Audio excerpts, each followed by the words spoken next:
Baik, selamat datang teman-teman pada kesempatan hari ini yaitu pertemuan kedua dari mata kuliah biopsikologi. Hari ini kita akan membahas tentang evolusi genetik dan pengalamannya. Sebelumnya saya ingin memperkenalkan diri terlebih dahulu. Nama saya Yohanes Wijaya. Saya adalah seorang psikolog klinis. Eh, oke, kita akan memulai saja ya dari pertemuan kedua ini ya. Oke. Yang pertama adalah thinking about the biology of behavior. Jadi ya kita akan membahas tentang eh dikotomi pemikiran manusia itu dari fisiologikal atau psikologikal gitu ya. Jadi eh fisik atau psikologi. Jadi kalau misalnya ngomongin tentang fisik itu biasanya dari anatominya ya, dari kalau tumbuhan-tumbuhan itu dari apa namanya, ya anatomi tumbuhan juga gitu ya, dari zigot-zigotnya seperti apa gitu ya. Nah, kalau dari manusia ya anatomi tubuh, otak, tangan dan sebagainya gitu ya. Kalau dari psikologikal itu dari mentalnya, adalah bagaimana dia untuk apa, beradaptasi gitu ya, berpikir berdasarkan mentalnya atau mindnya gitu ya. Jadi dia menunjukkan perilakunya itu berdasarkan mind atau perilaku. Nah, kemudian kalau kita membahas tentang diturunkan atau dipelajari gitu ya. Jadi ini kita akan membahas tentang nature and nurture sebenarnya. Jadi biasanya nature itu lebih ke diturunkan karena dia itu berdasarkan bawaan ya, itu adalah genetik atau misalnya lebih ke banyak ke dalam insting gitu ya. Kalau dipelajari seperti bisa kalau untuk perilaku manusia nih, untuk perilaku manusia aja tuh bisa seperti pola perilaku apa namanya yang diajarkan gitu ya. Contohnya di lingkungannya itu dia merokok, dia kan ikut merokok misalnya gitu ya. Terus dari misalnya diajarkan pola asuh deh, pola asuh orang tua itu juga diajarkan. Karena pertama kali itu manusia itu cinta pertama kalinya itu adalah dari orang tuanya duluan ya. Jadi belajar itu bisa macam-macam. Bisa misalnya gini, kita kan kuliah ya, kita kuliah jurusan psikologi dan ingin jadi ilmuwan psikologi itu S1 misalnya gitu ya. Nah, uh, itu talent ya kan, talent atau apa namanya, kemampuan bawaan itu bisa membuat kamu cepat lulus gitu ya, tapi dengan belajar itu akan bagus juga gitu, makin kuat gitu. Jadi ada perbedaan antara nature dan nurture dan nature nature dan nurture. Jadi itu perlu dibahas lebih dalam lagi nantinya ya. Oke, kita akan membahas tentang fisiologikal atau psikologikal. Jadi fisik itu kan dari zaman kuno itu ya, terutama zaman-zaman yang zaman dahulu kala. Itu kalau orang nggak dengan gangguan mental itu dikira yang kayak supernatural-natural semua.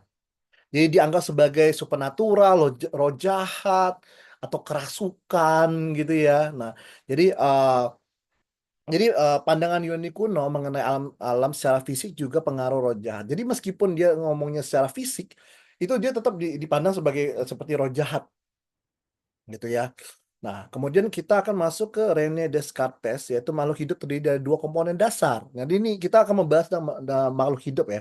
Yang pertama adalah unsur fisiknya, yaitu ya bagian tubuh, tanamannya atau hewannya gitu ya, atau manusia gitu ya. Itu bagaimana anatomi misalnya, kalau apa namanya, tumbuhan kacang-kacangan itu bagaimana dia kulitnya gitu ya, bagaimana dia kacangnya gitu ya, bagaimana dia daunnya, itu unsur-unsur fisik-fisiknya semua. Nah, kalau untuk hewan misalnya apa namanya, misal ikan anggap aja ya, insangnya seperti apa, siripnya seperti apa, buntutnya, matanya dan sebagainya itu kan lebih ke unsur fisiknya gitu ya. Nah, kalau manusia ya dari apa namanya, tangan, kaki, semuanya itu dari semua dilihat dari fisiknya ya. Bahkan dari otak pun seperti itu. Ya, jadi yang terlihat. Nah, kalau dari unsur pemikiran ada soul, self dan spirit. Nah, jadi untuk makhluk hidup ya, kita tidak ngomong, kita tidak hanya fokus pada manusia saja, tapi ada juga yang mengatakan bahwa hewan, tumbuhan dan sebagainya itu ada namanya soul. ada jiwanya gitu ya. Makanya dia tuh bisa berkembang, dia bisa kalau nah ada penelitian dulu ingat ya, saya ingat penelitian ini diceritakan sama psikolog senior saya gitu ya.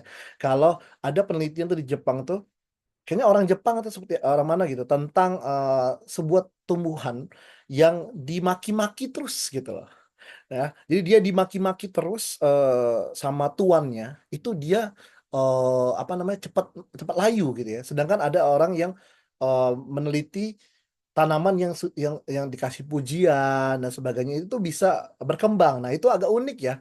Nah, jadi makanya ada juga yang ngomong kayak oh mungkin apa namanya tumbuhan atau gimana tuh ada soul self spiritnya tuh mungkin ada gitu ya.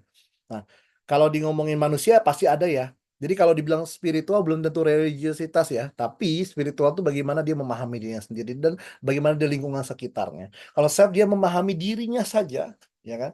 Ya kayak oh saya orangnya seperti ini. Kalau soul itu jiwa. Jiwa itu adalah bisa kayak batinnya seperti itu. Oke, kita lanjut ya. Nah, tadi kan kita bahas ya ada nature versus nature. Nah, ini pembahasan lebih dalamnya lagi ya. Yang pertama dari ini tuh dimulai dari John B. Watson, yaitu perilaku manusia terbentuk karena faktor belajar. Nah, perilaku manusia itu kebanyakan itu dari faktor belajar. Karena kita lahir selalu belajar. Kita dimanapun selalu belajar. Dulu kita mau merangkak, kita mau berjalan itu semuanya belajar ya.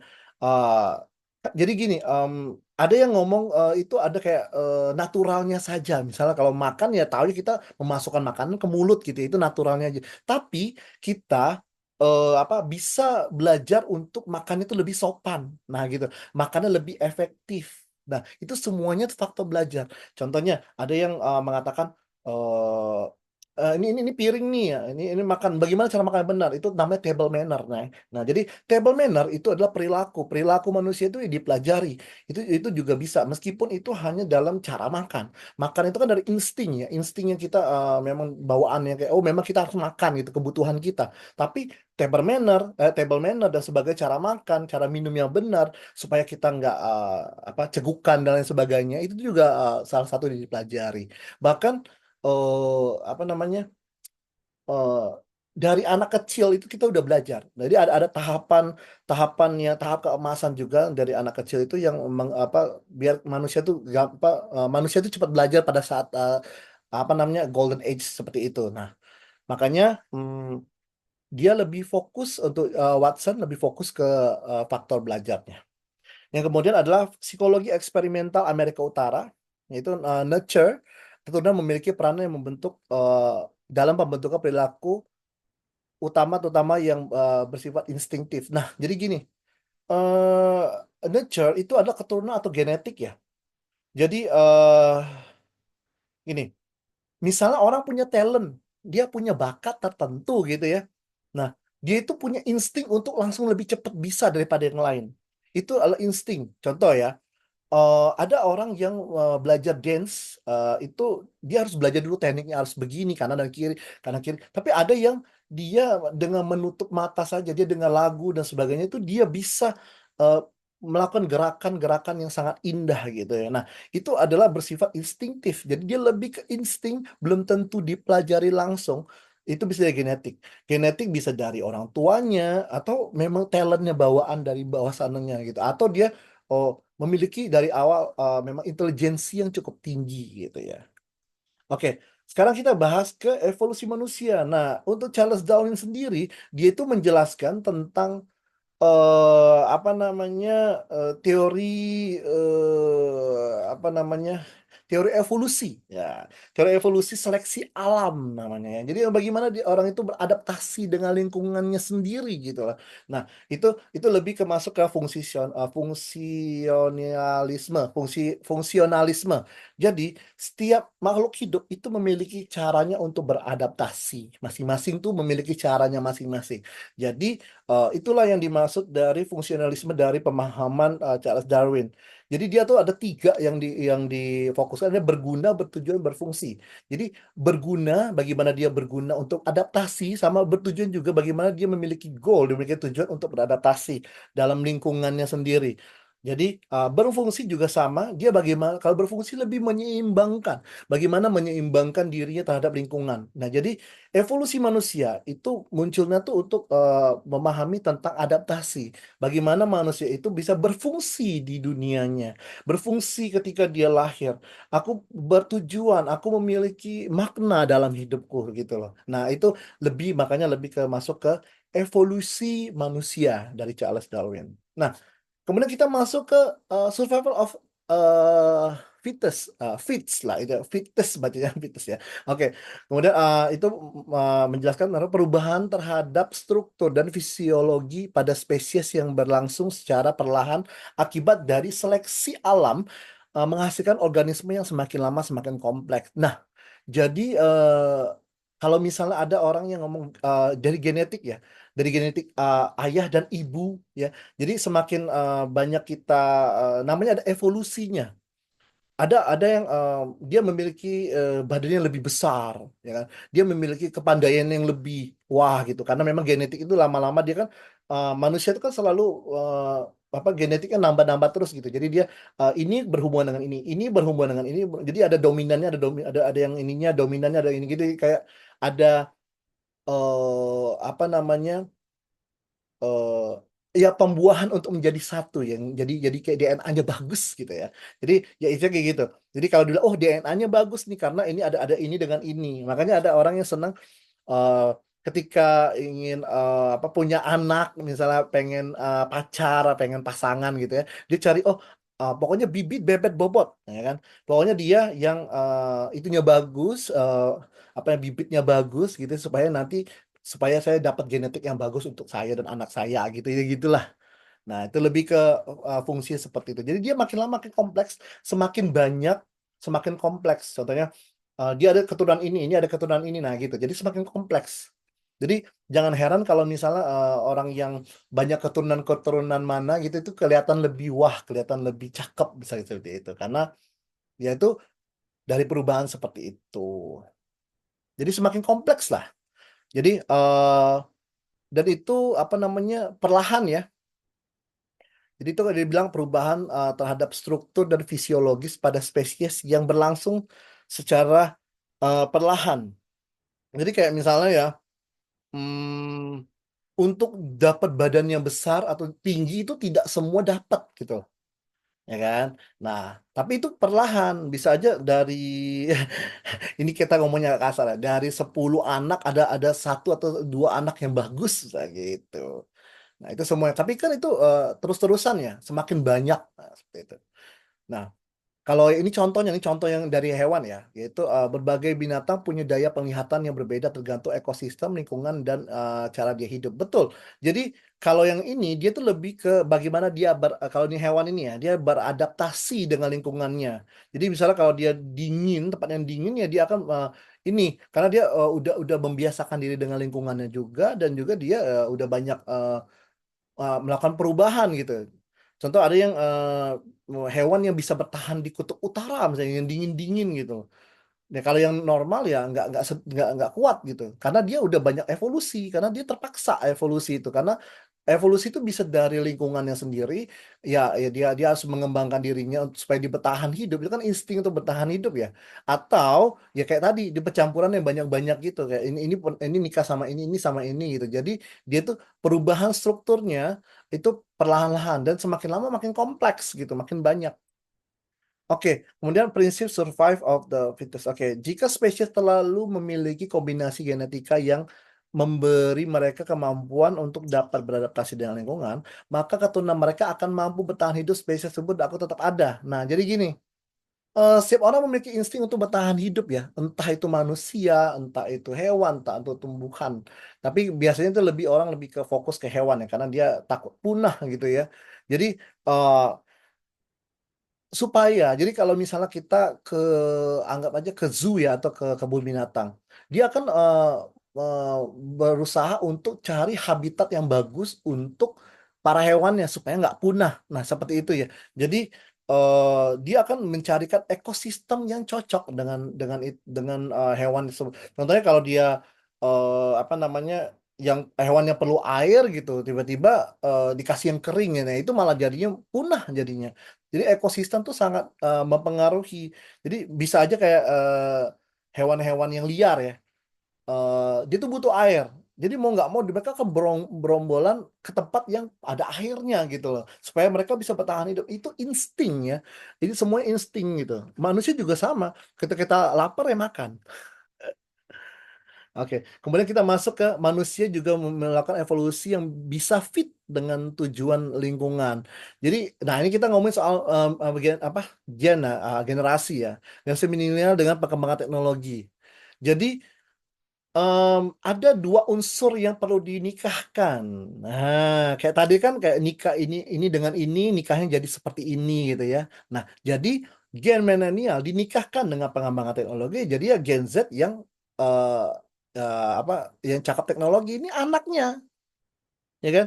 Jadi apa namanya dengan pengembangannya tuh ya anaknya bakal lebih bisa teknologi gitu.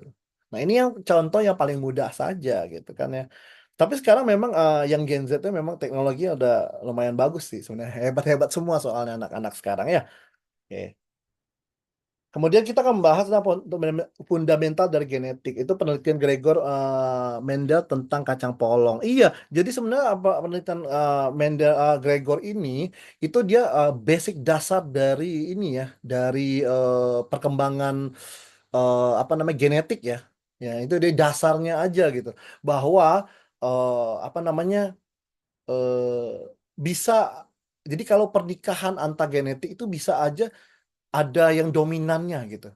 Jadi misalnya ada yang apa namanya yang apa namanya kacang polong, nah ini kacang polong ya. Jadi dia tuh ada yang eh, dinikahkan yang apa namanya yang biji kuning sama yang biji putih itu bisa aja lahirnya semuanya tuh nggak ada, atau dia bisa lahir semuanya tiga yang kuning tapi dalamnya tuh ada yang putih padahal sebenarnya dia tuh nggak ada putihnya sama sekali, jadi dia tuh kayak ada perubahan genetik sendiri gitu ya. Nah, jadi itu ini kita bisa lihat nih, bisa aja eh, yang dominan itu yang kuning jadi yang nggak ada semua anaknya dapat yang genetik yang hijau. Nah, ini sama manusia juga nih, kayak misal ngomong kok kamu lebih mirip ayahmu, nah gitu. Nah, kemudian dominan dan atau resesif. Nah, dominan itu kan lebih ke ini trait ya. Jadi dominan itu lebih banyak dominannya daripada ini. Jadi eh yang tadi nih, misalnya ya, yang biji kuning, yang apa, yang kacang polong tadi ya. Jadi biji kuning sama biji putih, gitu ya. Itu dinikahkan. Bisa aja nanti yang biji kuning itu udah dominan. Kalau yang resesif bisa aja malah ada nanti ada yang kuning, ada yang putih gitu. Kalau yang resesif malah nggak ada sama sekali mungkin. Jadi eh, ya udah meskipun putih dan kuning nikah ya semuanya dapat kuning. Nah, gitu. Nah, kalau phenotype dan genotype itu juga sama, tapi dia lebih ke karakteristik ya kalau ini ya. Lebih ke karakteristiknya aja. Oke. Kemudian kita bahas ke genetik ya, yaitu substansi pembawa materi genetik yang diwariskan dari induk kepada keturunannya. Jadi eh, jangan jangan jangan kira kalau misalnya genetik itu tidak mempengaruhi, tidak ada peran gitu loh untuk manusia gitu. Karena genetik itu lumayan. Karena eh, kayak misalnya untuk perempuan, laki-laki dan perempuan saja ya. Kalau kayak unsur banyak dia tuh YY dia jadi laki-laki misal gitu ya. Masalah XY itu jadi perempuan gitu ya. Kalau kalau nah kayak gitu loh. Jadi ada apa namanya? Ada apa namanya? Ada dampak lah, ya kan? Ada eh, kalau dibilang mutasi bukan mutasi ya, tapi ada perkembangan lah, ya kan? Dari genetik gitu, gitu. Jadi ada keturunan, ada yang nyangkut lah sifatnya atau gimana. Terus ini yang meliputi DNA deoxyribonucleic acid dan RNA ribonucleic acid. Nah, ini bisa baca sendiri ya ini ya. Ini bisa dilihat di sini nanti seperti apa. Dan kemudian DNA, genetik dan kromosom. Iya, DNA biasa sampai ke akhirnya berubah jadi genetik dan ini udah akhirnya ke kromosom. Jadi itu nanti ini tinggal dibaca sendiri saja. Oke, ini fungsi genetik ya, yaitu membawa informasi genetik dari setiap individu kepada keturunannya. Jadi eh ketika kita misalnya contohnya laki-laki sama perempuan menikah gitu ya. Jadi dia tuh ada informasi secara tidak langsung itu genetik itu membawa informasi, oh ini induknya gitu lah. Jadi ini induk, jadi dia adalah hormon atau dia genetik yang dominan ke hormon. Genetik yang lebih dominan daripada kamu. Jadi ada genetik yang kalah sama ada yang genetik yang menang misalnya gitu lah ya. Tapi ada yang kayak dia tuh campur. Cuman informasi-informasi itu bisa langsung muncul jadi pembuahan atau sebenarnya tidak. Nah, itu apa namanya bisa dilihat dari itu. Kemudian di pengaturan metabolisme untuk pengembangan setiap makhluk hidup. Jadi fungsi gen itu mengatur metabolisme juga. Jadi misalnya nih bagaimana dia makin tumbuh, bagaimana dia cepat layu gitu ya, bagaimana dia misalnya gini, anggap aja kita ngomong hewan ya. Jadi genetik itu misal ada hewan yang dia tuh bisa cepat untuk apa namanya makanannya cepat dicerna gitu ya. Anggapnya seperti itu ya. Ada yang tidak gitu. Jadi setiap manusia tuh berbeda, tapi setiap hewan juga berbeda, tapi dia tuh mengatur metabolisme. Setiap makhluk hidup yang tuh berkembang dia akan meningkatkan metabolisme dan diatur lah ini seperti itu.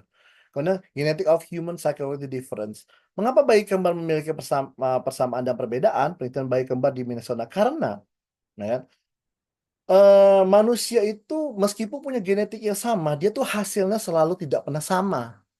Makanya dia tuh dasarnya tuh yang seperti tadi kacang polong tadi, ya kan?